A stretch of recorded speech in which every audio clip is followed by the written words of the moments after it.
এত দ্রুত যদি আমরা আশা করি যে গভর্নমেন্ট খুব দ্রুত সুন্দরভাবে রান করবে একেবারে সঠিকভাবে, তাহলে কিন্তু আমাদের আশা করা ঠিক হবে না। আপনার ফ্যাসিবাদী সরকারের যারা মূল দায়িত্বে ছিলেন তারা তো ওই দায়িত্বেই রয়ে গেছেন। এখনও তাদের সকলকে ওখান থেকে সরিয়ে আপনি যারা এই পরিবর্তনের পক্ষে বা নিরপেক্ষ লোকজনকে সব জায়গায় বসানো সম্ভব হয়নি। এটা তাদেরও এই যে আপনার কিছুটা অজ্ঞতা আছে, এই বিষয়গুলোতে জানেন না তারা। আর যেহেতু পলিটিক্যাল পার্টিগুলোর সঙ্গে যোগাযোগ কম হচ্ছে, সেই ক্ষেত্রেও তাদের একটা গ্যাপ তৈরি হচ্ছে। ফলে এই জায়গায় একটা সমস্যা আছে। এই সমস্যাগুলো দিয়ে আপনি দেখবেন যে বাংলা এই ঘটনার বিপ্লবের পর থেকেই যা কাণ্ডগুলো শুরু হয়েছে, এই ঘটনাগুলো কিন্তু কোনো বিচ্ছিন্ন ঘটনা নয়, একটার পর একটা দেখবেন আপনি। প্রথমেই দেখেন আপনার আনসারদের ঘটনা, আনসারদের যে আপনার একটা ঘটনা ঘটেছে, এটাকে আমি বিচ্ছিন্ন ঘটনা মনে করি না। এটা একটা পরিকল্পিত ঘটনা, একটা ডিস্টেবিলাইজেশন করার, সরকারকে আপনার একেবারে বিপদগ্রস্ত করে ফেলার। এরপরে আপনি দেখেছেন বিভিন্ন আপনার অ্যাসোসিয়েশন, বিভিন্ন ট্রেডের লোকজনেরা তারা তার দাবি দাওয়া নিয়ে চেষ্টা করেছে একটা অস্থিরতা সৃষ্টি করতে। সর্বোপরি আপনার দুর্ভাগ্যজনকভাবে আপনার যে ছাত্রদের আপনার ইউনিভার্সিটিতে যে ঘটনাগুলো ঘটছে, আমি এটাকে বিচ্ছিন্ন ঘটনা মনে করি না। হ্যাঁ হ্যাঁ, যেটাকে বলা হয় যে মব লিঞ্চিংয়ের ব্যাপারটা আর কি, তাই না? এটা বিচ্ছিন্ন মনে করি না। অন্যদিকে আপনার সাম্প্রদায়িক একটা সম্প্রীতি নষ্ট করবার যে প্রচণ্ড রকমের একটা প্রক্রিয়া ছিল, এটা এখনো যায়নি, এই চেষ্টাটা চলছে। এর মধ্যে আপনার কিছু পলিটিক্যাল ঘটনাও ঘটেছে। ছাত্র একটা রাজনৈতিক এন্টিটি নিয়ে দাঁড়াচ্ছেন, কীভাবে দাঁড়াচ্ছেন ঠিক পরিষ্কার না। তো এতগুলো ঘটনা কিন্তু আপনার ঘটছে। পার্বত্য চট্টগ্রামের ঘটনাটাকে আমি কোনো বিচ্ছিন্ন ঘটনা মনে করি না, এর সঙ্গে অনেক কিছু জড়িত আছে।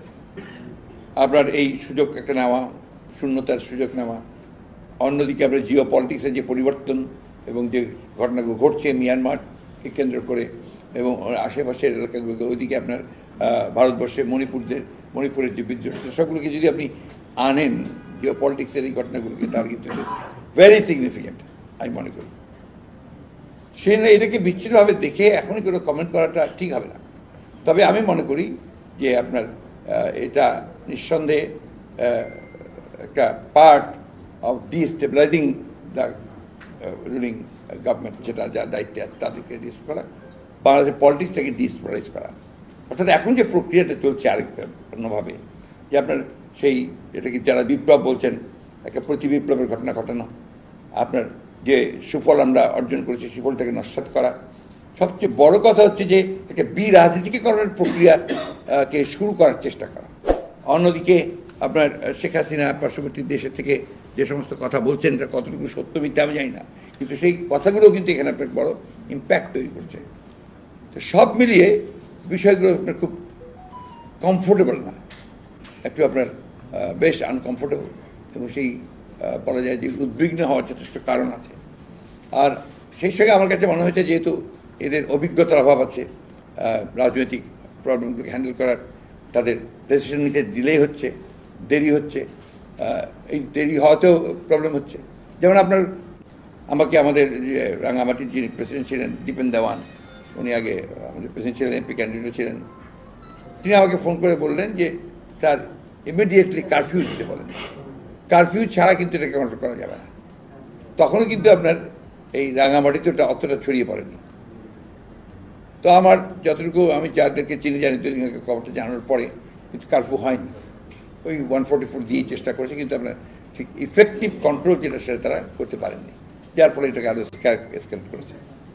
এই যে আপনার দেরি হচ্ছে, এই দেরিটা কিন্তু আপনার ক্ষতির ব্যাপার হচ্ছে। এটা কিন্তু আমি তাদেরকে কোনো দোষারোপ করছি না, কিন্তু যারা দায়িত্বে আছেন ল অ্যান্ড অর্ডার এবং এগুলোর দায়িত্বে কী করা উচিত, দ্য ব্যুরোক্রেটস মেইনলি, তাদের কিন্তু একটা দায়িত্ব হচ্ছে গভর্নমেন্টকে প্রপারলি অ্যাডভাইস করা। তারা জানাবে যে এই ক্ষেত্রে এই করা উচিত, এই ক্ষেত্রে সিদ্ধান্ত তারা নেবে। আমার কাছে বলা যায় এই জায়গায় অনেকটা আপনার গ্যাপ আছে, একটা সামঞ্জস্যের অভাব আছে। এটা হচ্ছে আমি এতগুলো কথা বললাম আপনাদেরকে এই ধারণাটা দেওয়ার জন্য যে আসলে প্রবলেমগুলো ওই জায়গায়, নট দ্যাট যে this government is not serious, এটা খুবই সিরিয়াস, করতে চান, সব কিছু করতে পারেন, কিন্তু কোথাও ল্যাকিংগুলোর কারণে ঠিক আছে। আর আমাদের অতটা আশা করাও বোধহয় ঠিক হবে না। যতটুকু হচ্ছে ঠিক আছে, আমরা সহযোগিতা করি, আমরা দেখি ইতিমধ্যে তারা অনেকগুলো বড় বড় কাজে হাত দিয়েছেন, সেগুলো আমরা দেখি। আপনাদের পরামর্শ কি? আপনারা তো রাষ্ট্র পরিচালনা করেছেন, আপনারা আমাদের পরামর্শ এটা আমরা ওনাকে প্রথম দিনই বলেছি যে তার রেগুলার এনগেজ করতে হবে পলিটিক্যাল পার্টিগুলোর সঙ্গে, মেইন পলিটিক্যাল পার্টিগুলোর সঙ্গে তাদেরকে কথা বলতে হবে।